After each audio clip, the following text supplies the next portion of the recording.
Mountain is you বইটিতে author বলেছেন যে আমাদের জীবনে যে কোনো জিনিস প্রাপ্তি করার জন্য সবথেকে বড় পাহাড় আমরা নিজেরাই হয়ে দাঁড়াই। কথাটা শুনতে ভীষণ কঠিন এবং ভীষণ বাজে লাগলেও কিন্তু এই কথাটাই সত্যি। এবং সবথেকে বড় জিত আমাদের দ্বারাই কিন্তু হয়, আমরা চাইলেই কিন্তু সবথেকে বড় জিতটা হাসিল করতে পারি।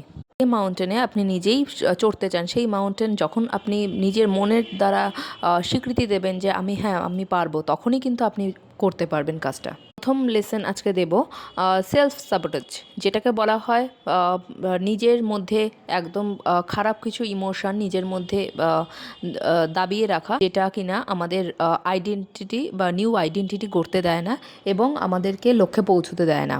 আপনি হয়তো ভাববেন যে প্রোক্রাস্টিনেশন, ওভার থিঙ্কিং, এগুলো করার মাধ্যমে, ফিয়ার, এগুলো করার মাধ্যমে হয়তো আপনি নিজেই আপনার গোলটাকে হয়তো ডিলে করে দিচ্ছেন। এগুলো আপনার কিন্তু কোনো প্রবলেম নেই। এগুলো হচ্ছে কি একটা ইমোশনাল ওন্স।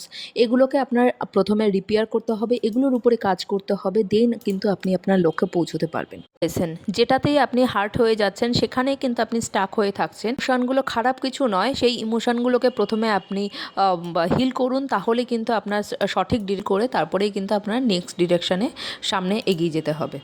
থার্ড লেসন, নিজেকে নিয়ে নিজে প্রচণ্ড পরিমাণে সন্তুষ্ট থাকুন। এরকম হয় অনেকের ক্ষেত্রে যে এ কেন আমাকে ভালোবাসছে না, ও কেন আমাকে ভালোবাসছে না। তো একবার ভেবে দেখবেন যে আপনি নিজেকে নিজে ভালোবাসছেন কি?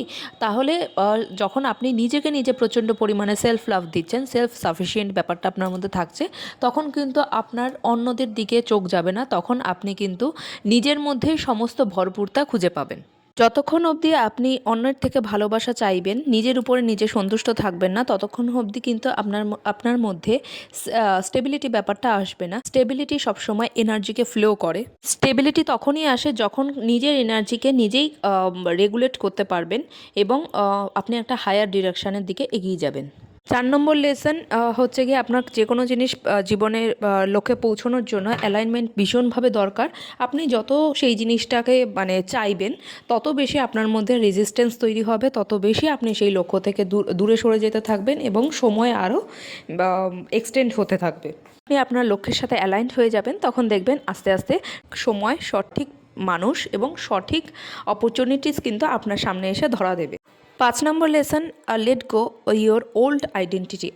আপনি এতদিন অবধি আপনার জীবন কাটিয়ে এসেছেন, সেই পরিচয়টাকে আপনাকে লেট গো করতে হবে, ভুলে গিয়ে, এবং নতুন আইডেন্টিটি আপনাকে ক্রিয়েট করতে হবে। সেই আইডেন্টিটি পাওয়ার জন্য আপনাকে পুরনো আইডেন্টিটি ভুলে যেতে হবে। পুরনো যে ভাবনা থাকবে সেই জিনিসগুলোকে অ্যাভয়েড করতে হবে, সেই জিনিসগুলোকে ভুলে যেতে হবে এবং আপনাকে নতুন পরিচয়ের জন্য নতুনভাবে কিন্তু আপনার কাজটাকে শুরু করতে হবে। নতুন ভাবনার দ্বারা আপনাকে আপনার প্রতিটা মুহূর্ত কাটাতে হবে। সবথেকে লাস্টে সবথেকে ইম্পর্ট্যান্ট একটা লাইন বলবো, আপনি একদমই স্টাক হয়ে নেই। You are not stuck, you are just holding on. আপনি যখন পুরোনো ভাবনাটাকে ছেড়ে দেবেন, তখনই কিন্তু আপনি আস্তে আস্তে আগে বাড়তে থাকবেন। যখন আপনি আপনার উইশটাকে ছেড়ে দেবেন, সেটাকে যখন আপনি আপনার মধ্যে আটকে রাখবেন না, তখনই কিন্তু আপনি আপনার জাস্ট একটা পাখির মতন ফ্লাই করতে থাকবেন, উড়তে থাকবেন। তখনই এক এক করে কিন্তু আপনার এক একটা গোল কিন্তু আপনি মিসাইলের মতো পূরণ হতে দেখবেন। ধন্যবাদ আমাকে এতক্ষণ শোনার জন্য। অ্যান্ড অবশ্যই জানাবেন এই 5টা লেসনের মধ্যে, এই সমস্ত লেসনের মধ্যে কোন লেসনটা আজকে আপনি ফলো করছেন এবং আপনার পুরনো আইডেন্টিটি ছেড়ে নতুন আইডেন্টিটি কী বানাতে চান, সেটা অবশ্যই কমেন্টসে জানাবেন। অ্যান্ড একটুখানি উৎসাহ দেবেন, তাহলে অবশ্যই ভালো লাগবে। নিজেদের প্রিয়জনদের সাথে ভিডিওটি শেয়ার করে দেবেন। ধন্যবাদ।